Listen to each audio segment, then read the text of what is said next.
तो आज छोकराનું एक वर्ल्ड व्यू છે કે આપણે કોઈ સ્માર્ટ बनने का है, दिमाग की बत्ती जलाने का है तो मेंटोस खाने का, બરાબર? અને છોકરાઓ તમને એવા મળશે કે આ બધું કરતા હોય, રાઈટ? એના વર્લ્ડ વ્યૂમાં ફિટ થાય છે. મને આપશે તો મેરે લગતા નહીં તો બહુ મીઠા હે, યુ નો. સો આપણે એવી રીતે જોઈએ, પણ આ લોકો નથી જોતા ને. This is emotional marketing, right? So દરેક માણસનું વર્લ્ડ વ્યૂ શું છે. તમે સપોઝ કે રિયલ એસ્ટેટ બનાવો છો. હવે એક અમારી મલાડમાં એક પ્રોજેક્ટ છે, એ લોકોએ અલગ અલગ ટાઈપનું પ્રેઝન્ટેશન પોઝિશનિંગ કરવાની ચાલુ કરી. એક વખત જાહેરાત આવવા માંડી કે 5 bedroom apartments, family should stay together, બરાબર? તો એ કોઈક એકને ટાર્ગેટ કરતું હતું, એક એવા જોઈન્ટ ફેમિલીને ટાર્ગેટ કરતા હતા. એ લોકોને એવા વર્લ્ડ વ્યૂ માણા લોકો હોય કે જે બધા સાથે રહેવા માંગતા હોય, એ લોકોને માટેનું કોમ્યુનિકેશન હતું. એ જ કંપનીએ એ જ પ્રોજેક્ટને માટે પાછું કોમ્યુનિકેશન કરવાનું ચાલુ કર્યું. લીવ વિથ ઓલું કંઈક રિલિજિયનની સાથે જુઓ, જૈન દેરાસર in the campus, right? Same company, same project, right? તો જૈન દેરાસર આપણા ઘરની નજીક હોવું જોઈએ એવું વર્લ્ડ વ્યૂ છે ને અમુક લોકોનું. સ્કૂલ બાજુમાં હોવી જોઈએ, જાહેરાત દેરાસર હોવું જોઈએ, સેવા પૂજા થઈ શકે, એટલે એવા વર્લ્ડ વ્યૂના લોકો છે. તો એ વર્લ્ડ વ્યૂના લોકોને માટે આ ટાઈપની એક રજૂઆત જે થઈ રહી છે. સો રિયલ એસ્ટેટ પ્રોજેક્ટની અંદર લાઇફસ્ટાઇલને અનુરૂપ વર્લ્ડ વ્યૂને રજૂ કરવામાં આવે કે તમારી લાઇફસ્ટાઇલ આવી છે તો તમારા માટે આ ફિટિંગ છે, એ રીતે. સો બરાબર, એ રીતે માર્કેટિંગ થઈ રહ્યું છે કે એની દુનિયાની અંદર દેરાસર છે, એની દુનિયાની અંદર સ્કૂલ છે, એની દુનિયાની અંદર સ્કૂલ સ્ટેશન નજીક છે. સો એ વર્લ્ડ વ્યૂ માટે આ અનુરૂપ છે, રાઈટ? અચ્છા, એવી જ રીતે કોઈક એવા લોકો હોય કે જે ખૂબ ટ્રાવેલિંગ કરતા હોય. સો ટ્રાવેલિંગ કરતા હોય એ લોકોને માટે બેટરીની લાઈફ ઇમ્પોર્ટન્ટ હોય મોબાઈલ ફોનની અંદર. તો એના વર્લ્ડ વ્યૂની અંદર battery life is more important. So એને એવી રીતે વાત કરવામાં આવે કે when you are on travel this mobile will be useful to you, because એ માણસના રોજ ટ્રાવેલિંગ કરે છે એના વર્લ્ડ વ્યૂમાં આ પ્રકારની પ્રોડક્ટ વધારે સુટેબલ છે, રાઈટ? સો આપણા કસ્ટમરને ની દુનિયા કેવી છે, એની દુનિયાની ચેલેન્જીસ શું છે, બરાબર? એનું ફેમિલી, એનું પોતાનું બેકગ્રાઉન્ડ, એની કરિયર ચેલેન્જીસ, એની એજ ચેલેન્જીસ, હેલ્થ પ્રોબ્લેમ્સ, બધું શું છે. અને એ દુનિયા એની આંખોથી તમે દુનિયા જુઓ, આ દુનિયાને એની સીટમાં બેસીને જુઓ, અને પછી તમારા પ્રોબ્લેમને તમારા પ્રોડક્ટને એના એ પ્રોબ્લેમના સોલ્યુશન તરીકે રજૂ કરો, and you will have a successful marketing, right? અને એને કારણે એક વખત જો એ તમારો ફ્લેટ લઈ લીધો ને એણે, પછી એ તમારું સેલ્સમેન બની જશે. હા, એ પછી તમારે અરે ઇસકા એ બિલ્ડર્સ બહુ અચ્છા હે. એક વખત તમે એની, અને એક વસ્તુ યાદ રાખવાની, આજના જમાનામાં you have to be authentic. તમે એને ઉલ્લુ નહીં બનાવી શકો. જે આપો, જે પ્રોમિસ કરો એ જ આપો, અને જો એટલું આપશો તો ઓટોમેટિકલી તમારો કસ્ટમર તમારો પોતાનો સેલ્સમેન બની જશે. બાકી આપણે મીડિયા વિશે વાત કરીએ છીએ આગળ. અત્યારે તમે જે આ એક સેમિનારમાં અત્યારે બેઠા છો, બરાબર? તમારામાંથી ઘણા બધા એવા લોકો હશે કે જે અલગ અલગ આવા જ પ્રકારના સેમિનારોમાં આવીને બેસતા હશો. કેટલા જણા છે જે રિપીટેડલી આવે છે અહીંયા આ ટાઈપના અલગ અલગ સેમિનારોમાં, બરાબર? હવે જુઓ, just think over your own psychology, અને તમારો કસ્ટમર પણ આવી રીતે વિચાર કરે છે. તમારી સમક્ષ પહેલી વખત કેસીએફની જાહેરાત આવી, કાં તમને ઈમેલ આવ્યું, કાં તમને પત્રિકામાં જોયું, ક્યાંક જોયું તમે, રાઈટ? Vote happened? તમારા મગજની જેવી જાહેરાત આવી એટલે તમને એક ઓડિટોરિયમ દેખાયું હશે, એમાં કોઈક સ્પીકર દેખાયો હશે, રાઈટ? અમુક ટાઈપના લોકો તમને મળશે, એ દેખાયું હશે. ખ્યાલ આવ્યો તમને? એટલે તમારી અંદર ઘણી બધી બેકગ્રાઉન્ડ ઓલરેડી ક્લિયર છે, એટલે તમારી અંદર કોન્ટેક્સ્ટ ક્લિયર છે. તમારી અંદર કોન્ટેક્સ્ટ ક્લિયર છે, એટલે તમને હવે કેસીએફએ વેચવાની, આ સેમિનાર વેચવાની કોઈ જરૂર જ નથી, बिकॉज यू नो ऑलरेडी. તમને ખબર જ છે कि सेमिनार में ऐसा होगा, ऐसा क्राउड होगा, ऐसा कुछ स्पीकर होगा, कुछ काम का होगा, बिजनेस के लिए आएगा. એટલે તમારા મગજમાં એ કોન્ટેક્સ્ટ ક્લિયર છે, રાઈટ? તો જે કસ્ટમરો આપણી પાસે એક વખત કામ કરી જાય છે, કાંઈ બી પ્રોડક્ટ લે છે, એમના મગજની અંદર એક કોન્ટેક્સ્ટ ઊભું થાય છે. બીજું તમને એક એક્ઝામ્પલ આપું. તમારામાંથી કેટલા જણાએ પોતે એમેઝોન પર શોપિંગ કર્યું છે? ઓકે, અચ્છા. કેટલા જણાએ ફ્લિપકાર્ટ પર? રાઈટ? હવે જેવું હું તમને કહું છું એમેઝોન પર શોપિંગ કર્યું છે, એટલે તમને એમેઝોનનું સ્ક્રીન દેખાયું સામે, બરાબર? इस टाइप का कुछ आएगा. ख्याल આવ્યો તમને? તમારા મગજની અંદર એક કોન્ટેક્સ્ટ ક્લિયર થઈ ગયું છે. એટલે અત્યારે કોઈ કહે કે ये आपको प्रोडक्ट अमेजोन पे मिलेगा, तो જે લોકોએ એમેઝોન પર કરેલું છે ને એ કે હા ઠીક है अमेजोन तो मैं रात को जाके ऑर्डर कर देता हूँ, બરાબર? કારણ કે તમારા મગજની અંદર એ કોન્ટેક્સ્ટ સેટ થયેલું છે, રાઈટ?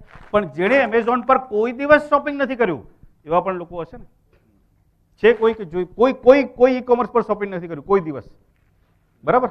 ઓકે, હવે આ જે લોકો છે એમના મગજની અંદર એ કોન્ટેક્ટ ક્લિયર નથી. સો આને એમેઝોન પરથી વેચવાનું is difficult, right? So Amazon, Flipkart, Snapdeal જે કરી રહ્યા છે, છેલ્લે મેં જોયું કે 1-2 દિવસ પહેલાં 5,000 કરોડ રૂપિયાનું કલેક્ટિવલી જે લોકોનું લોસ જે છે, એટલે 5,100 કેટલા કોઈ કરોડ રૂપિયાનું 3 જણે મળીને 2015 માર્ચ 2015માં એ લોકોએ 5,000 કરોડ રૂપિયાનો લોસ કર્યો છે, રાઈટ? પણ એ 5,000 કરોડ રૂપિયાનો લોસ કરીને શું કર્યું છે એ લોકોએ બધાના માઇન્ડની અંદર કોન્ટેક્ટ ડેવલપ કર્યું છે. એટલે આપણામાંથી ઘણા બધા લોકો હવે એમેઝોન પર શોપિંગ કરવા માટે ફેમિલિયરાઇઝ થઈ ગયા, ફ્લિપકાર્ટ પર શોપિંગ કરવા માટે ફેમિલિયરાઇઝ થઈ ગયા, and that is what is there investment. હવે આમાંથી અમુક દુકાનો બંધ થશે, બરાબર? બધી દુકાનો બંધ નહીં થાય, અમુક દુકાનો બંધ થશે. જે વધારે સમય સુધી ટકી રહેશે એ દુકાનો, જેના વધારે લોકોના અંદર કોન્ટેક્ટ ડેવલપ થયેલા હશે એ ચાલુ રહેશે. સો આપણે આપણી પ્રોડક્ટ સર્વિસ દ્વારા એવું કંઈક કરવું જોઈએ કે એની જિંદગીનો આપણે ભાગ બની જઈએ, રાઈટ? આ એક બહુ ઇમ્પોર્ટન્ટ છે, તો જ પાવરફુલ કોન્ટેક્ટ ડેવલપ થશે. હવે એના માટે કસ્ટમરની રિલેશનશિપ પર આપણે ખૂબ ધ્યાન આપવાની જરૂર છે, અને એને શું અનુભવ થાય છે. સી, આપણે કસ્ટમરને શું અનુભવ થાય છે ને એ બહુ ઇમ્પોર્ટન્ટ છે. For example, you as a customer અત્યારે કોઈક જગ્યાએ બેઠા છો તમે, એ હોલની અંદર મચ્છર છે. એક minute, listen, think from the customer point of view. I am just trying to tell you, and that is not a good positive experience. Customer is reading this. So you as a customer, જ્યારે આવતીકાલે તમને કદાચ કોઈ auditorium recommend કરવાની વાત આવશે ને, you will remember this. You will remember. I am just trying to tell you, be conscious. તમે જ કસ્ટમર છો. So you have to understand marketing from your own perspective. Marketing is not difficult. We have made it difficult. Why it is not difficult? Because આપણે પોતે જ customer છીએ. So we know what is happening to us. So આપણું જો auditorium હોય, we should not do such things. Simple. We have to find out a solution like this. આપણા શોરૂમની અંદર આવું ન હોવું જોઈએ. આપણા શોરૂમની અંદર ખ્યાલ આવે છે તમને? This is what we have to understand. What is the experience of the customer? જે આપણા પ્રિમાઇસીસમાં જે માણસ આવે છે એનો એક્સપિરિયન્સ શું થાય છે, that is what we have to understand, right? અને એના બેસિસ પર તમે જો ડેવલપ કરો ને તો ઘણું બધું થાય, અને આખી એક કોમ ઊભી થઈ જાય, આખી એક ફોજ ઊભી થઈ જાય. તમને એક એક્ઝામ્પલ આપું. Do you know what is this? આ એક ફોજ છે, આખી કોમ ઊભી થઈ છે. આ કોણ છે? શું છે આ? શું છે સનબર્ન? હા, આ શું છે ખબર છે? આ ક્યાં થાય છે? ગોવામાં થાય છે. ક્યારે થાય છે? હા, લાસ્ટ વીક ઓફ ડિસેમ્બર 3 દિવસનો ઇલેક્ટ્રોનિક ડાન્સ મ્યુઝિકનો એક ફેસ્ટિવલ છે. લાખો લોકો જાય છે. 2007થી ચાલુ થયું છે, લગભગ 10 વર્ષ થઈ ગયા હવે, અને હવે એના નાના નાના બીજા ઇવેન્ટ બી થાય છે, રાઈટ? ખાલી એકચ્યુઅલી એક કોન્સર્ટ તરીકે ચાલુ થયું હતું, પણ એટલું ચાલ્યું કે અત્યારે સનબર્ન ઇઝ એ પ્રોપર્ટી, અને કરોડો રૂપિયાની પ્રોપર્ટી છે, રાઈટ? અને આખી એવી કોમ છે, એવા લોકો છે કે જે આ 3 દિવસ કોઈ પણ રીતે કરીને ગોવાની અંદર બહુ પહેલાંથી એડવાન્સ બુકિંગ કરે છે, સનબર્નનું બુકિંગ કરે છે, હોટલનું બુકિંગ કરે છે, ફ્લાઇટનું બુકિંગ કરે છે, જાય છે ત્યાં. આવી આખી કોમ છે, અને દે આર લુકિંગ ફોરવર્ડ કે બીજે ક્યાંય બી થાય તો ત્યાં પણ એ લોકો જાય છે, right? So this is what, એ લોકોએ આખી એક ટ્રાઇબ ઊભી કરી, એક આખી જનતા ઊભી કરી. હજી એક બીજી જનતા તમને બતાવું. આ શું છે? હાર્લી ડેવિડસનની એક બાઇક છે, એની એક રેલી થાય. એ રેલીમાં કેટલી બાઇક્સ આવતી હશે? કેટલી bikes? At least 2 lakh bikes. 2 lakh. South Dakota એરિયામાં થાય છે આ દર વર્ષે. 76 વર્ષથી થાય છે આ રેલી. 76 યર્સથી આ રેલી થાય છે. અને હાર્લી ડેવિડસન આ ટાઈપની રેલીઝ, આ ટાઈપના પ્રોગ્રામ્સ પોતાના, હાર્લી ડેવિડસન આપણી જિંદગીમાં છે ક્યાંય? હા, તો ઘણા બધા એવા લોકો છે જેની અંદર હાર્લી ડેવિડસન છે. આપણામાંથી કોઈકના છોકરાઓના સપનામાં હાર્લી ડેવિડસન હશે, સમજા? ને આપણે એને કહીએ નહીં, હીરો હોન્ડા લેને કા એવરેજ અચ્છા હોતા હૈ. ક્યાં એવરેજ? મેરે કો આઈ વોન્ટ હાર્લી, રાઈટ? સો એવી રીતે લોકો કઈ રીતે બાઇક ખરીદે છે. લોકો અમુક જે હોય તો કે એવરેજ માટે ખરીદે, બરાબર? હાર્લી વાળા સી, આ બાઇક ખરીદવા માટેની એક જ કન્ડિશન, યુ શુડ બી એક ખસકેલી ખોપડી. આ બધા જે હોય ને, બધા એમ ટેટુ વાળા ને લાંબા લાંબા વાળ વાળા ને ઇયરફોન મારેલા હોય ને કાળા ટી-શર્ટ લાંબા વાળ, એવા બધી જનતા હોય. તમને તો આપે જ નહીં, કે તો ઇન્સર્ટ કિયા હુઆ હૈ, इसको नहीं देने का. जैकेट पहन के इधर टैटू बैटू लगा के आओ, कुछ ऐसा उल्टा सीधा काला चश्मा पहन के आओ, तो then you qualify for Harley Davidson, right? तो हार्ली डेविडसन લોકો ક્રેઝ માટે લે છે. અચ્છા, અમુક લોકો પોતાનો અવાજ જોરદાર ન હોય એટલે પોતાની બાઇકના અવાજ માટે એનફિલ્ડ બુલેટ લે છે, ઢગ ઢગ ઢગ ઢગ ઢગ. अपना आया तो अपना सब इंप्रेशन पड़ना चाहिए, right? So why he is buying Enfield bullet? बस પોતાનું સ્ટેટમેન્ટ આપવા માટે, right? So this is vote the કસ્ટમરને વર્લ્ડ વ્યૂ છે ને આખો, કે આપણે જઈએ છીએ તો આપણું કંઈક એમ સ્ટેટસ હોવું જોઈએ. અરે બાબા તેરે ખુદ કે અંદર આવાજ હોની चाहिए, તેરી બાઇક पे આવાજ है કે નહીં એ પણ માને છે, બરાબર? નંબર પ્લેટની અંદર જે લગાડે છે ને પોતાના બધા ફોટા લગાડે, વાળા શું પાર્ટીના ફોટા લગાડે, શું કામ? બરાબર? મારા પોતામાં જોર ન હોય તો મારે બીજા કોઈક જોરનો આધાર લેવું પડે. Very simple, right? So this is a statement, but we have to understand the psychology, કે મારે જોર ઉધાર શું કામ લેવું પડે? જો મારામાં હોય તો લેવું પડે, right? So we have to understand this, the psychology of the customer, and એ આખી બેઝની કે આપણા પ્રોડક્ટની અંદર કંઈક એવું હોવું જોઈએ કે આખી કોમ ઊભી થાય, કે આખી એક ડેવલપ ઊભી કરી શકીએ આપણે. ઓકે, હવે આ બધી જે પ્રોડક્ટની વાત કરીએ આપણે, એ most of those things are applicable to B2C, business to business to customer or business to consumer market જેને કહેવાય, કે સામે એન્ડ કસ્ટમર છે જે વાપરે છે આપણી પ્રોડક્ટ. પણ B2B ની અંદર પણ અમુક વસ્તુઓ આપણે વાત યાદ રાખવાની છે, કે આજના જમાનામાં relationships with our B2B customers are very important, right? આપણું જે ફોકસ જે છે એ લોકોના બિઝનેસમાં સોલ્યુશન્સ આપવા માટેનું હોવું જોઈએ અને લોંગ ટર્મ પાર્ટનરશિપનું હોવું જોઈએ. આપણે એમની સાથે જે એમને સપ્લાય કરવામાં જે કંઈ આપણે હેલ્પ કરીએ છીએ, it should be for value addition, કે સપ્લાય તો બીજો કોઈ પણ કરે છે, પરંતુ આપણી સાથે કામ કરવામાં એને કંઈક વધારે વેલ્યુ મળે છે, એ આપણે ધ્યાન રાખવાની જરૂર છે.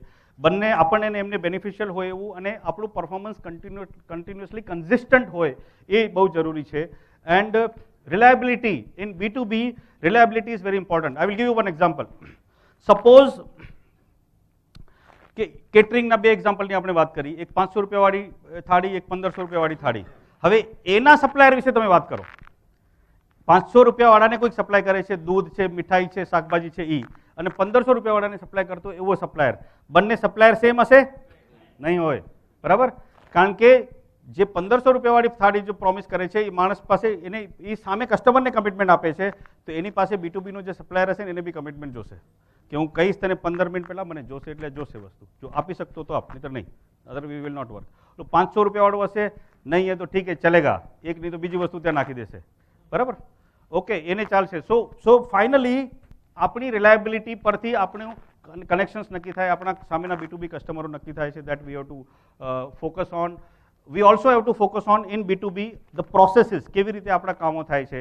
B2B માં શું લોંગ ટર્મ હોય બધું, ઘણા બધા ટ્રાન્ઝેક્શન્સ હોય, ઘણા બધા ઓર્ડર્સ હોય, એટલે એના પેમેન્ટના કલેક્શનના, એમાં રિજેક્શન, રિટર્ન મટીરિયલ, કમ્પ્લેન, આ બધી વસ્તુઓનું તે પ્રોસેસીસ આપણે બહુ સાઉન્ડ હોવી જોઈએ, તો B2B માં આપણે સક્સેસફુલ થઈ શકીએ.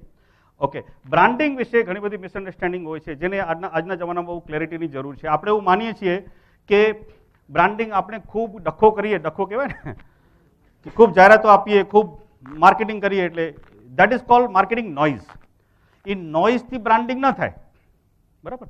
સપોઝ કે હું સારો માણસ નથી, સપોઝ હું છું સારો માણસ, સપોઝ કે હું સારો માણસ નથી, હું ગેંગસ્ટર છું, અને હું છાપામાં ફૂલ પેજની જાહેરાતો આપું, આઈ એમ ધ ગુડ મેન, ખૂબ બ્રાન્ડિંગ થઈ ગયું મારું, આઈ એમ ગુડ મેન, તો તમે મને માનશો? હું ઓલરેડી કેટલા બધા કંઈ ક્રાઇમ કરીને આવ્યો હું, બરાબર? કોઈ ગેંગસ્ટર હોય એ પોતાની જાહેરાતો આપે, ખૂબ તમારી ભાષામાં એમ કહેવાય ને કે બહુ બ્રાન્ડિંગ કરી દિયા, સારો માણસ થઈ ગયો? નહીં થયો ને, ડખો થયો, પણ બ્રાન્ડિંગ થયું? બ્રાન્ડિંગ તો પહેલેથી થઈ ગયું છે. તો બ્રાન્ડિંગ ક્યાં થયું છે? કસ્ટમરના માઇન્ડમાં. So we have to be very clear. Branding આપણા અવાજ કરવાથી, જાહેરાતો આપવાથી, ડખો કરવાથી નથી થતું, આપણી પ્રોડક્ટના પરફોર્મન્સથી, આપણે જે પ્રોમિસ કરી છે એ ફૂલફિલમેન્ટ થયું છે કે નહીં એના બેઝિસ પર બ્રાન્ડિંગ થાય છે, રાઈટ? સો એ બ્રાન્ડિંગમાં બહુ કેરફુલી ધ્યાન રાખવાની જરૂર છે કે જે જગ્યાએ કસ્ટમર આપણા કોન્ટેક્ટમાં આવે છે એ દરેક વખતે એને સારો અનુભવ થશે તો આપણી બ્રાન્ડ સ્ટ્રોંગ થશે, રાઈટ? અચ્છા, હવે અગેન ઇમેજિન કરો કે તમે એમેઝોન પર જાઓ છો કે ફ્લિપકાર્ટ પર જાઓ છો, એનું સ્ક્રીન જુઓ, તમે સપોઝ શૂઝ ખરીદવા માટેનું સર્ચ કરો છો, જેન્ટ્સ શૂઝ, એટલે તમારી સામે 30 બ્રાન્ડ આવી અલગ અલગ. હવે તમારા મગજમાં શું થાય છે? એ 30માંથી 3-4 બ્રાન્ડના નામ તમને ખબર છે, બાકીના બ્રાન્ડ બધી અનનોન છે. તમે શું કરશો જનરલી? જે ખબર છે એમાંથી જ, રાઈટ ને? સી, તો આ મેન્ટલ પ્રોસેસને જરા સમજો. તમે કસ્ટમર છો, बराबर? તમારા મગજની અંદર પ્રોસેસ ચાલે છે ને कि इतना सारा ब्रांड है लेकिन मैं तो जानता नहीं हूँ इसमें से कोई. ओके, ये 30 में से मैं तो 5 को ही जानता हूँ, राइट? सो ये 5 ब्रांड मांथी जब सिलेक्शन થશે, राइट? सो આપણે ટોટલ 30 બ્રાન્ડ આવી કસ્ટમરની સામે, આપણે 5 માં છીએ કે 25 માં છીએ? બરાબર? જો 5 માં છીએ then we will get that sale, right? સો આજના ઈ કોમર્સના જમાનામાં સી હવે પહેલા શું હતું કે સેલ કરવા માટેની જાહેરાતો થતી હતી, એટલે કે સેલિંગ કરવા માટે. હવે સેલિંગ તો આ લોકો કરે છે ને, એમેઝોન વેચશે કા બિગ બજાર વેચશે કા ફ્લિપકાર્ટ વેચશે કા હાઈપર માર્કેટ કોઈ બી વેચી આપશે, એ લોકો વેચશે. પરંતુ ત્યાં કસ્ટમર જશે એટલે એની પાસે 50 પ્રોડક્ટ દેખાશે. તો એ 50 પ્રોડક્ટ જ્યારે દેખાશે એ વખતે આપણી પ્રોડક્ટની ફેમિલિયરિટી એસ્ટાબ્લિશ કરવાની આપણી જવાબદારી છે. Are you getting this? Right? પહેલા આપણું માર્કેટિંગનું ફોકસ શું હતું કે આપણે જ કેમ્પેન પણ આપણે કરવાનું અને વેચવાનું પણ આપણે. હવે વેચવાની ચિંતા વેચવાવાળા ઘણા બધા છે, પરંતુ જ્યારે બાયર ત્યાં જશે ત્યારે એના માઇન્ડની અંદર શું ગડમથલ થશે, એ વખતે મારી બ્રાન્ડે જો એની સાથે વાત કરી હશે ને તો આ इसको देखा हुआ है, ये इसका तो सुना हुआ है कभी, ये तो अच्छा है, ચલાવે ને તમને. સો બ્રાન્ડિંગનો આખો જે પર્પઝ જે છે એ કસ્ટમરના માઇન્ડને જો એક કસ્ટમર એક ભૂલ ભૂલૈયામાં ખોવાઈ ગયો છે કે સારા 50 શૂઝ દિખા દિયા, અભી ક્યાં લેને કા इसमें से, તો એના માઇન્ડની અંદર જે કન્ફ્યુઝન થાય છે ને, ભૂલ ભૂલૈયામાંથી એને રસ્તો નેવિગેટિંગ માટેનો આપણી બ્રાન્ડનો રોલ હોવો જોઈએ.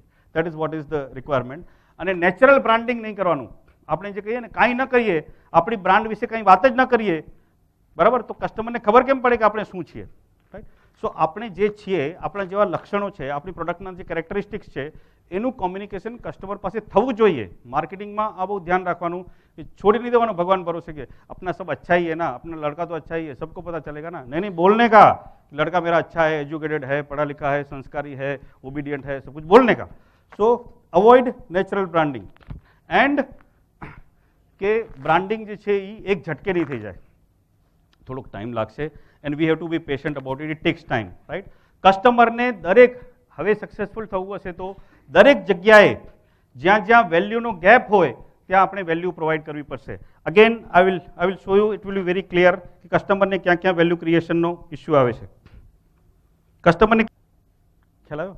કસ્ટમરના પ્રોબ્લેમ્સ છે, કસ્ટમરના કન્સર્ન્સ છે, રાઈટ? સો કારણ કે ઇન્ડસ્ટ્રીની અંદર આવી તકલીફો છે અને એને કારણે કસ્ટમરને ડાઉટ છે, દુવિધા છે. સો આજના જમાનામાં સક્સેસફુલ કોણ થાય છે કે જે વેલ્યુ પ્રોવાઈડ કરે છે. સી, આપણે જોયું કે ઘણા બધા એમેઝોન કે ફ્લિપકાર્ટ કે સ્નેપડીલ વગેરે જે સક્સેસફુલ થયા, કે બીજા બધા ઘણી બધી માર્કેટ, સુપર માર્કેટ પણ સક્સેસફુલ થઈ, અમુક ફેલ ગઈ. કઈ સક્સેસફુલ થઈ? કસ્ટમરને જેણે વેલ્યુ પ્રોવાઈડ કરી.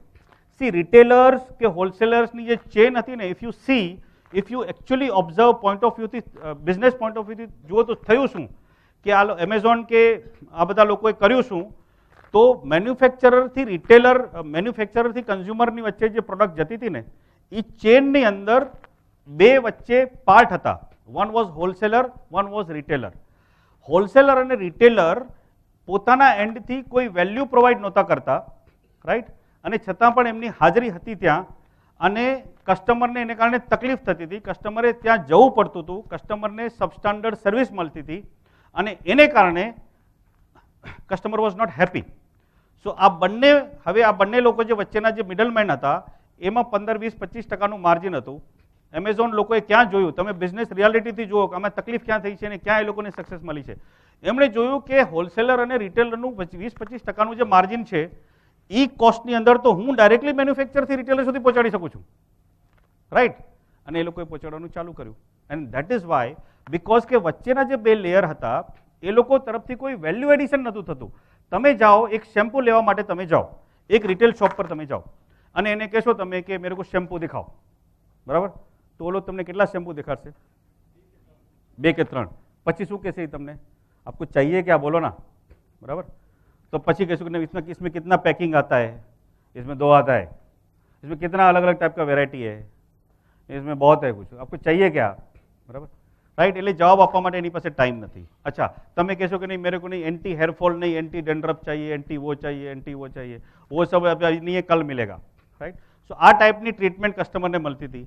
હવે એ માણસ ગયો એમેઝોન પર, कितना शैम्पू इतने टाइप का है, कितना पैकिंग इतने इतने टाइप का है. अवेलेबिलिटी अभी मिलेगा, कल डिलीवरी होगा. ખ્યાલ આવ્યો તમને? This is what is the value that providing. We have to understand કે ક્યાં વેલ્યુ ગેપ હતો. એવી રીતે બિઝનેસની અંદર જ્યાં જ્યાં વેલ્યુ ગેપ હોય આપણે એને ફિલઅપ કરવાની જરૂર છે. We should not punish the customer. શું તમને રિયલ લાઈફ એક બીજું એક્ઝામ્પલ આપું? હમણાં 4-5 દિવસ પહેલા અમારી પાસે એક મીઠાઈ શોપ છે મલાડમાં. હવે એને એક ફ્રેન્ડના ઘરે કંઈક પ્રોગ્રામ હતો, ગેસ્ટ આવવાના હતા, તો મીઠાઈનો ઓર્ડર આપ્યો. હવે 3 કિલો મીઠાઈ કાલે જોશે એવું હું કહી આવ્યો ને, બરાબર. હું કહી આવ્યો પછી ફ્રેન્ડનો ફોન આવ્યો કે ભાઈ 3 કિલો નહીં જોઈએ કારણ કે ગેસ્ટ ઓછા થઈ ગયા છે, તો હવે આપણે 2 જ કિલો જોશે, બરાબર. એટલે તું ઓછું કરાવી આવ. હવે એની પાસે હું પાછો ગયો, અડધા કલાકની અંદર હું પાછો ગયો છું હજી, બરાબર, એ જ મીઠાઈ શોપમાં. અને ત્યાં જઈને કીધું કે અહીંયા જે 3ના હું પૈસા આપી ગયો હતો, બરાબર, એડવાન્સ હું 500 રૂપિયા આપી ગયો છું અને હવે મારે 2 જોઈએ છે એમાંથી, બરાબર. તો પહેલે से बोलना चाहिए ना, ऐसा क्यों खोटी करते हो दिमाग हमारा, बराबर. तो मैं कहती यार अभी आधे घंटे में आया हूँ, तो कुछ बना नहीं है आपका, अब कल ही लेने वाला है डिलीवरी, कल शाम का डिलीवरी है, तो अभी 3 की जगह पे 2 करके दो, बाकी कुछ चेंज करने का नहीं है. 500 रुपये एडवांस दिया हुआ है, वैसे भी 500 से ज़्यादा ही होने वाला है. ये सब झंझट नहीं करने का, देखो साहब पहले से नक्की करके आने का, बराबर. હવે આ તમે જુઓ, this is how we are treating customers, બરાબર. હવે સીન જરાક ચેન્જ કરો કે હું અડધા કલાક પહેલા ત્યાં ગયો જ નહોતો, 3 કિલો મેં બુકિંગ કરાવ્યું જ નહોતું, મેં પહેલી વખત જઈને ખાલી 2 કિલોનું જ બુકિંગ કરાવ્યું, તો એ માણસ મને આવી રીતે ટ્રીટ કરત નહીં ને. તો મેં 3 કિલોનું બુકિંગ કરાવ્યું, પછી એમાંથી ચેન્જ કરાવ્યું, એટલે મારાથી ગુનો થઈ ગયો ને. You are punishing me because I am your customer, right. આવું આપણે કરીએ છીએ. You try to understand. Amazon સવાલ નથી પૂછતો, સપ્લાયરને કહી દે છે 30 दिन में वापस आएगा, वापस लेना पड़ेगा, બરાબર. મંજૂર હે તો બેચો, બરાબર. તો ત્યારે આપણે તૈયાર થઈ જઈએ છીએ ને, થઈ છે કે નહીં? તો આપણે કેમ આપણા કસ્ટમરને નખરા કરીએ છીએ, right. So we should not punish the customer. આ વસ્તુની ખ્યાલ આપણી દરેક પ્રોસેસ જે છે એ કસ્ટમર પોઈન્ટ ઓફ વ્યૂથી કસ્ટમર ફ્રેન્ડલી હોવી જોઈએ, right. Okay, last few minutes, because 7:45ની મારી પાસે ડેડલાઇન હતી and I was under that pressure. Last thing in current context જે આપણે સમજવાની જરૂર છે કે માર્કેટિંગનું કોમ્યુનિકેશનનું જે પાર્ટ છે ને, આને બહુ જરા ધ્યાનથી સમજજો કે અત્યારે શું થઈ રહ્યું છે, અત્યાર સુધી આપણે શું કરતા હતા અને હવે શું કરવાની જરૂર છે. વી have to use digital marketing. Digital marketing જે છે એ શું કરે છે? કોમ્યુનિકેશનનું વેસ્ટેજ અટકાવે છે. માર્કેટિંગ કોમ્યુનિકેશનનું વેસ્ટેજ કેવી રીતે થાય છે? આપણને જનરલી જાહેરાતો ક્યાં દેખાય છે? તો કે માસ મીડિયામાં, ટીવી પર એડવર્ટાઇઝમેન્ટ, રેડિયો પર એડવર્ટાઇઝમેન્ટ અને ન્યૂઝપેપર પર એડવર્ટાઇઝમેન્ટ, મેગેઝિનમાં એડવર્ટાઇઝમેન્ટ. આ માસ મીડિયા થયા, બરાબર. હવે માસ મીડિયામાં 99% પૈસા વેસ્ટ થાય છે. I will give you the example કે તમે ટાઈમ્સ ઓફ ઇન્ડિયામાં એક જાહેરાત આપો છો જેની કોસ્ટ તમને 20,000 રૂપિયા પડે છે. 20,000 રૂપિયાની સામે તમને શું કહેવામાં આવે છે કે ये 5 लाख लोगों तक जाता है. એટલે તમે શું માનો છો કે 5 લાખ લોકોએ મારી જાહેરાત જોઈ, બરાબર. હવે જાહેરાતના કેસમાં એવું હોય કે જે દિવસે છાપામાં મારી જાહેરાત આવી હોય ને એટલે હું વારંવાર ખોલીને એને જોઉં, બરાબર, કે આપને જાહેરાત બરાબર આજુબાજુ ભાઈ હે વો હે લેફ્ટ રાઈટ. પણ આપણે વારંવાર જોઈએ છીએ, આપણો કસ્ટમર આપણી જાહેરાત વારંવાર જોઈએ છે. 75% એ પેજ સુધી પહોંચતા જ નથી, પહોંચે છે એને નોટિસ નથી થતું કે કભી થા ક્યાં, ખ્યાલ આવ્યો? એટલે ફાઇનલી એ 5 લાખ લોકોની સરખામણીમાં આપણને આપણા કસ્ટમર હોય, આપણા ટાર્ગેટ કસ્ટમર ગ્રુપમાં હોય ને એવા તો હાર્ડલી 1000 લોકો એ જાહેરાતને એ વખતે જુએ છે.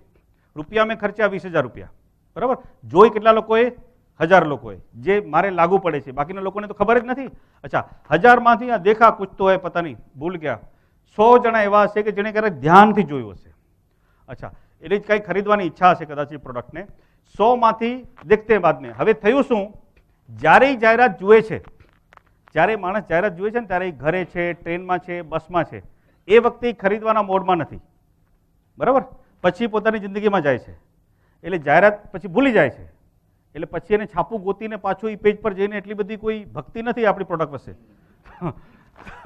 તો ગયું બધું, બરાબર. એટલે ફાઇનલી દિવસ એન્ડ પછી 10 જણાને યાદ રહ્યું અથવા તો ત્યારે જ એ લોકોએ એક્શન લીધું અને આપણી પ્રોડક્ટ એ લોકોએ ઇન્ક્વાયરી કરી કે જે કંઈ થયું હોય. 10 ઇન્ક્વાયરી માટે મેં પૈસા કેટલા આપ્યા? 20,000. એટલે એક ઇન્ક્વાયરી માટે મેં પૈસા કેટલા આપ્યા? 2,000 રૂપિયા આપ્યા. 2,000 રૂપિયા આપ્યા ને. Just try to understand communication ક્યાં વેસ્ટ થઈ રહ્યું છે. સો વોટ ઇઝ રિક્વાયર્ડ, બરાબર. હા, એક પદ્ધતિ છે, કારણ કે ટાઈમ્સ ઓફ ઇન્ડિયાને બોલા કે મેં 5 લાખ લોકો તક જાતા હું, એટલે આપણે બધા ટાઈમ્સ ઓફ ઇન્ડિયાની જાહેરાતો આપીએ, આપણે બધી ટીવીની જાહેરાતો આપીએ, પરંતુ કોમ્યુનિકેશન વેસ્ટેજ થઈ રહ્યું છે. એને બદલે હવે તમે એવી રીતે વિચાર કરો કે ગૂગલ એમ કહે છે કે લોકો છે ને ફોન પર અથવા તો કોમ્પ્યુટર પર સર્ચ કરે છે, તમારી જાહેરાત, તમારી પ્રોડક્ટ સર્ચ કરશે કે શર્ટ ખરીદને કા હે, તો શર્ટ જ્યારે સર્ચ કરશે તો તમારી જાહેરાત ત્યાં દેખાય, અને જો ત્યાં ક્લિક કરશે, તમારી જાહેરાત પર ક્લિક કરશે તો તમે મને 20 રૂપિયા આપો, 25 રૂપિયા આપો, 50 રૂપિયા આપો, એટલે તમારી વેબસાઇટ પર આવશે, અને વેબસાઇટ પર આવશે એટલે પછી હું બાકીની ડિટેલ તમારી વેબસાઇટ એને બતાવી દેશે, બરાબર. એટલે આપણને એમ થાય કે એક ક્લિકના 50 રૂપિયા, પણ તમે વિચાર કરો, તમે એક ફોનના ઓલરેડી 2000 રૂપિયા આપ્યા છે ને, તો હવે 10 ક્લિક આજ જો ગૂગલ થ્રુ કરાવી હોય તમારે 500 રૂપિયા લાગશે, ઓલામાં તમે 20,000 રૂપિયા આપ્યા છે. This is vote. અચ્છા, અને જ્યારે માણસ સર્ચ ક્યારે કરશે? ત્યારે ખરીદવાની તૈયારી હશે, પૂરેપૂરી માનસિકતા હશે, પોતાની ઓફિસમાં ઘરમાં બેઠો હશે, એને જે subjective state of mind, you have to understand consumer psychology. ક્યારે મારી જાહેરાત એની સામે જાય છે? હવે એ ટ્રેનમાં અથડાતો હોય, ટ્રાફિકમાં અટકેલો હોય, એ વખતે મારી જાહેરાત જાય તો શું મતલબ છે, બરાબર. અચ્છા, સાંજના જ્યારે ફેમિલીની સાથે બેઠો હોય, ખાતો હોય, વાતો કરતો હોય, ત્યારે મારે ટીવી પર મારી જાહેરાત દેખાય, એનો શું મતલબ છે? બિકોઝ એ વખતે એ પરચેઝ કરવાના સબ્જેક્ટિવ સ્ટેટમાં છે જ નહીં. તો પછી શું કરવું જોઈએ? Then comes the digital marketing. Digital marketing is a very focus marketing. તમે ઈમેલ થ્રુ, વેબસાઇટને સર્ચ એન્જિન થ્રુ, કે પેડ સર્ચ થ્રુ, અથવા તો સોશિયલ મીડિયા થ્રુ તમે જે માર્કેટિંગ કરો છો, દેટ ઇઝ ડિજિટલ માર્કેટિંગ. બહુ ફોકસ હોય, મેઝરેબલ હોય, કેટલા જણાને પહોંચ્યા, કેટલા જણાએ ક્લિક કર્યું, મેઝરમેન્ટ કરી શકો, ફ્લેક્સિબલ છે, પર્સનલાઇઝ છે, ફાસ્ટ છે, વેરી કોસ્ટ ઇફેક્ટિવ. હું નક્કી કરી શકું છું કે મારી જાહેરાત મારે કેટલા સિટીમાં બતાવવાની છે, ઓકે, કયા કન્ટ્રીમાં, કયા સમયે, બરાબર, બધી જ વસ્તુઓ હું કંટ્રોલ કરી શકું છું. સો આ આપણા માર્કેટિંગ કેમ્પેનમાં હોવું જોઈએ. દરેક બિઝનેસની એક એક્ટિવ વેબસાઇટ હોવી જોઈએ, અને એને તમે કોઈ પણ રીતે ડિજિટલ માર્કેટિંગમાં યુઝ કરો, એ બહુ જરૂરી છે. ઓકે, ડિજિટલ માર્કેટિંગનો એક પાર્ટ મેં તમને કીધું, કાં ઈમેલ માર્કેટિંગ, કાં search engine marketing, and third is the social media marketing. Social media એટલે ફેસબુક પેજ પર, ગૂગલ પ્લસ પર, પિન્ટરેસ્ટ પર, લિંક્ડઇન પર, ટ્વિટર પર, બીજા બધા ઘણા બધા છે, so many other social media, YouTube પર અલગ અલગ કન્ટેન્ટ આપણે મૂકીને આપણું સોશિયલ મીડિયા માર્કેટિંગ કરી શકીએ છીએ, રાઈટ. જેમાં આપણે કસ્ટમરને રિસ્પોન્ડ કરી શકીએ, એની સાથે ઇન્ટરેક્ટ કરી શકીએ, એ લોકોને એન્ગેજ કરી શકીએ, અને એની સાથેની એક કોમ્યુનિટી બિલ્ડ કરી શકીએ એવું ઓપ્શન છે, અને કમ્પેરેટિવલી સસ્તું છે. C again go back to that village. જે વિલેજની આપણે વાત કરી ને, કે પહેલા એક જ ગામમાં હતા, બધા એકબીજાની સાથે વાત કરતા હતા, હવે પાછું વિલેજ હવે ક્યાં છે? અહીંયા છે ને, ફેસબુક પર છે. સો આ વિલેજને આપણે જો કનેક્ટ કરવું હોય તો કોસ્ટ ઇફેક્ટિવલી, એટલે આજના જમાનામાં માર્કેટિંગના માધ્યમ તરીકે સોશિયલ મીડિયાનો યુઝ કરવો ખૂબ જરૂરી છે. It is advisable. Digital marketing એને ખાસ તમે એડોપ્ટ કરજો.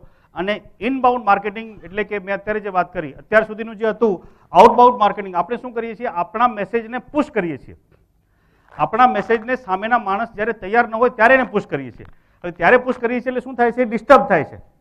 અને એ એટેન્શન રેન્ટેડ એટેન્શન છે. મતલબ કે ટાઈમ્સ ઓફ ઇન્ડિયાના પેપરની અંદર ટાઈમ્સ ઓફ ઇન્ડિયા માણસ 15 મિનિટ પકડી રાખે છે, તો એ 15 મિનિટની અંદર 5000 જાહેરાતો એની સામે હોય, એની અંદર મને અમુક સેકન્ડનું ધ્યાન મળશે. એ રેન્ટેડ એટેન્શન છે ને, મેં ભાડે લીધેલું એટેન્શન છે. એના માટે હું આટલા બધા રૂપિયા આપું છું. અને સામેનો માણસ જ્યારે ન્યૂઝપેપર વાંચતો હોય છે ત્યારે એને ઇન્ટરપ્ટ કરે છે મારો મેસેજ, એ ત્યારે ખરીદવાના મોડમાં તો છે જ નહીં, રાઈટ.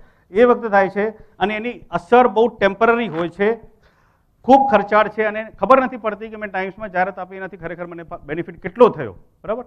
એની કમ્પેરિઝનમાં જો ઇનબાઉન્ડ માર્કેટિંગ એટલે કે કસ્ટમર મારી પાસે આવે છે, ઓકે, જ્યારે એ તૈયાર હોય છે ત્યારે મારી વિશે સર્ચ કરે છે, એન્ડ એ બિલકુલ ધ્યાનપૂર્વક મારી બધી વસ્તુઓ, મારો વિડીયો જોવે છે, મારું બ્લોગ વાંચે છે, મારું સોશિયલ મીડિયા પોસ્ટ જોવે છે, બધું ધ્યાનથી 100% એબ્સોર્બ થાય છે એની અંદર, ટોટલી એન્ગેજ થાય છે એ માણસ, અને એની અસર લાંબા સમય સુધી ચાલે છે. હું માપી શકું છું કે કેટલા લોકોએ વિઝિટ કર્યું, કેટલા લોકોએ ક્લિક કર્યું, right. So this is what we have to understand. So now we will quickly recap, બરાબર. I am sorry for overstaying 5-7 minutes. આપણે 4 વસ્તુની વાત કરી, માર્કેટિંગ બેઝિક્સ, અને એની અંદર મેં તમને કીધું કે marketing is not only advertisement, not only selling, not only science, not only art, but everything, but different parts. પછી કસ્ટમરના માટે આપણે અત્યારના કોન્ટેક્ટ વિશે વાત કરી કે જાહેરાત પહેલાંનો સમય કેવો હતો, જાહેરાતો હતી ત્યારે કેવું હતું, અને માસ મીડિયા પછી હવેની કન્ડિશન શું છે એના વિશે આપણે વાત કરી. અત્યારના કસ્ટમરના મગજની શું હાલત છે એના વિશે આપણે વાત કરી. કસ્ટમરને આપણે સમજવા માટે ઓલા પિરામિડની વાત કરી, અબ્રાહમ માસ્લોઝ થિયરી ઓફ નીડ્સ, કે 5 લેવલના કસ્ટમર હોય, એમાં તો આપણો કસ્ટમર ક્યાં છે આપણે સમજવાની જરૂર છે. અને કરંટ કોન્ટેક્સમાં આપણે માર્કેટિંગ ઉપર સૌથી પહેલાં ધ્યાન આપવાની જરૂર છે. કનેક્ટેડ વર્લ્ડની જે રિયાલિટી છે બરાબર, જે બે દુનિયાઓ એકસાથે જીવી રહી છે એ દુનિયા વિશે જાગૃતિ રાખવાની આપણી અંદર જરૂર છે. આપણા માર્કેટિંગના ઓબ્જેક્ટિવ્સ બહુ ક્લિયર હોવા જોઈએ. આપણી સ્ટ્રેટેજી જેની અંદર કસ્ટમર ટાર્ગેટિંગ, એની અંદર મગજની અંદર જે પોઝિશનિંગ આપણે ઊભું કરવાનું છે અને જે ડિફરન્શિએશન આપણે જે અંદર જે અલગ છે એ વસ્તુઓ વિશે આપણે વાત કરી. ટેક્ટિકલ માર્કેટિંગ એટલે કે જે 7 P's વિશે વાત કરી ને, પ્રોડક્ટ, પ્રાઇસ, પ્લેસ, પ્રમોશન અને પછી પીપલ એન્ડ પ્રોસેસ અને ફિઝિકલ એવિડન્સ. બરાબર, આ 7 વસ્તુઓમાં બેલેન્સિંગ હોવું જોઈએ એના વિશે આપણે વાત કરી, જેને હું જિગ્સો પઝલ કહું છું. માર્કેટિંગમાં ઇન્વેસ્ટમેન્ટ કરવાની જરૂર છે. આપણા માર્કેટિંગના પ્રોજેક્શન્સ થોડાક રિયાલિસ્ટિક રાખવાની જરૂર છે અને આપણી માર્કેટિંગની એક સ્ટોરી ડેવલપ થાય એ જરૂરી છે. આપણા કસ્ટમરનું વર્લ્ડ વ્યૂ શું છે, એ દુનિયાને કેવી રીતે જોઈએ છે, એના શું પ્રોબ્લેમ છે, એના વિશે આપણી સમજ હોવી જરૂરી છે.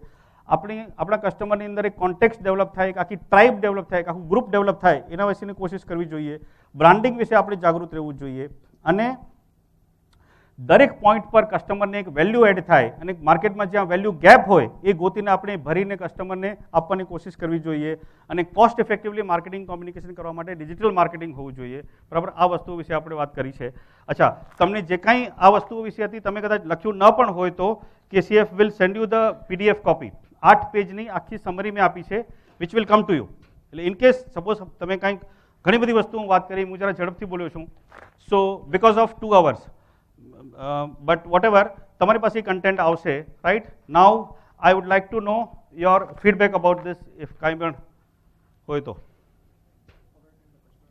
યા okay, you have the option કે હજી Q&A થશે, ક્વેશ્ચન એન્ડ આન્સર. તમારા મગજમાં કદાચ કંઈ બી આ વસ્તુઓ વિશે કંઈક હોય ક્વેશ્ચન તો તમે લખીને, કેવી રીતે કરવાનું છે, લખીને રાખો અને જ્યારે આપણે Q&A સેશન ચાલુ કરશું 10-15 મિનિટ પછી ત્યારે એ ક્વેશ્ચન તમે પૂછી શકો છો. I will try to explain મારી જેટલી અન્ડરસ્ટેન્ડિંગ છે એ પ્રમાણે.